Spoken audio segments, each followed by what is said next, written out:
Hello students, in this part we will discuss about Mughal administration. Babur and Humayun consolidated the Mughal Empire in India. They were not able to build an efficient administrative structure. It was under the reign of Akbar that an efficient administrative structure was established. Akbar not only consolidated the Mughal power but also united different parts of his empire through a uniform and standardized system of administration. This was one of his greatest achievements. The administrative system set up by Akbar incorporated the royal tradition of Central Asia and India. The empire was divided into provinces, but Akbar was periodically informed of the developments in each province. He personally supervised the work of nobles and officials. In the royal palaces, there used to be a hall for confidential meeting between the emperor and the administrators. It was called the Diwani Khas or the hall for confidential meetings. Akbar held durbars of common people too, which took place in a hall for public audience known as Diwani Aam. Next topic is central administration. In the administrative system of Akbar, the emperor was the head of both civil and military administrations. His decisions were finally in all administrative, military and judicial matter. He was the only authority of proclaim a law and supreme commander of the Mughal army and the supreme deliverer of justice. The emperor was assisted by some officials.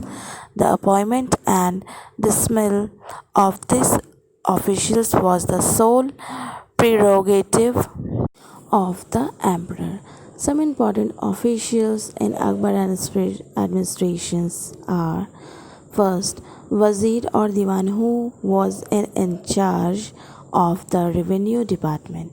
Second, Mir Bakshi was the head of military department. Third is Mir Saman, who acted as the supervisor of the royal household. Next is Sardar-e-Jahan or Qazi, who was the advisor of the emperor in religious matters and also the chief judge whose judicial authority was only next to the emperor. Sometimes a Wakil or Prime Minister was also appointed, but he used to have only advisory powers during the reign of Akbar. Now the next topic is Provincial Administration. Akbar's empire was divided into 15 provinces or subas. Each suba was placed under the control of a governor or subadar who exercised authority in both civil and military affairs. Another important official at the provincial level was the Diwan, who was responsible for maintaining land revenue record. Often, the subadar and the Diwan acted as a check or each other's power. Each suba was further divided into districts or sarkars, and each sarkars was divided into paraganas. The lowest administrative unit was a village, which was controlled by a panchayat. A number of villages constituted a paragana. Towns were governed by kotwals, who were responsible for maintaining law and order and keeping a record of people living in the town. The next topic is Mansabdari System. One of the most remarkable features of Akbar's administration was the Mansabdari system, which had both a military and a civil aspect attached to it. The power of the Mughal Empire was derived largely from its military organization. Apart from maintaining a standing army and a group of trusted royal soldiers, Akbar distributed the military responsibilities among a group of officials known as Mansabdars. The Mansabdars were personally appointed by the emperor himself. The word Mansab means rank. A Mansabdar was assigned a rank in the hierarchy of the Mughal administrative structure, and he had to be maintain a defined number of horsemen depending on his rank. The lowest rank in the Mansabdari system was 10 and the highest being 5,000. The higher rank were reserved for princes. Next is revenue system. Land and trade were the sources of revenue. Akbar's finance minister was Raja Todarmal. Initially, he introduced a system of revenue collection known as Todarmal's Bandobast. According to this, the revenue was fixed according to the fertility of the land.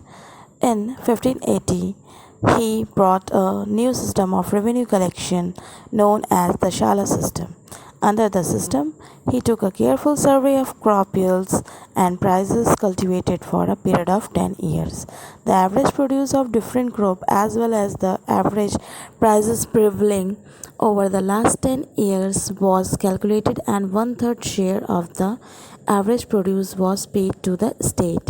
Tax was assessed on every landholder, including the nobles.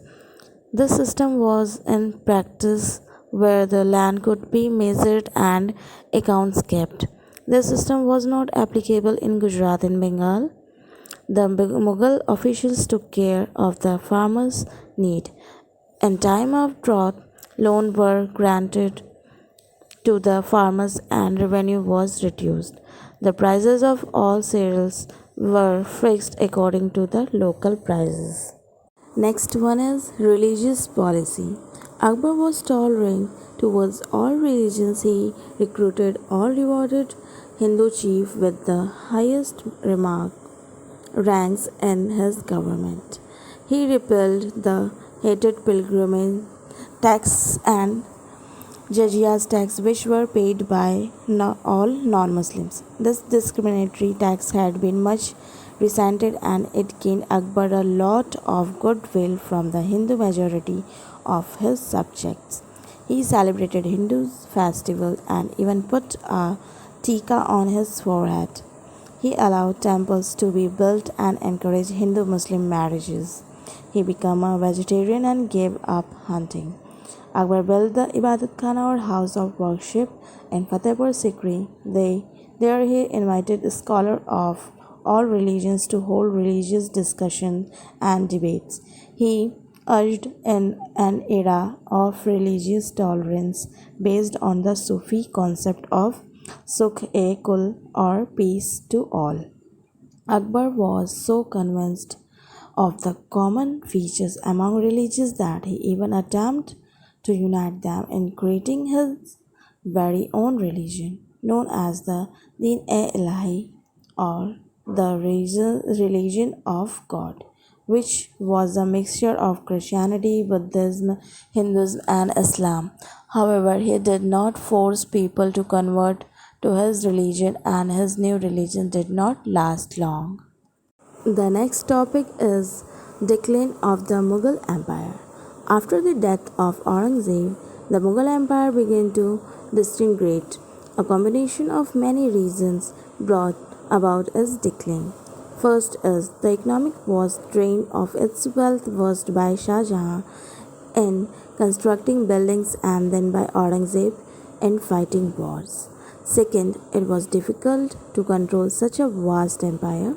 Third is the successors of Aurangzeb were weak and were controlled by the greedy and corrupt noble.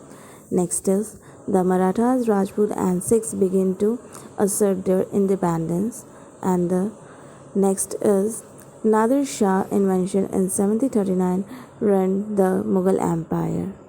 That's all about your chapter, students. I hope this really helped in your study. Thank you so much.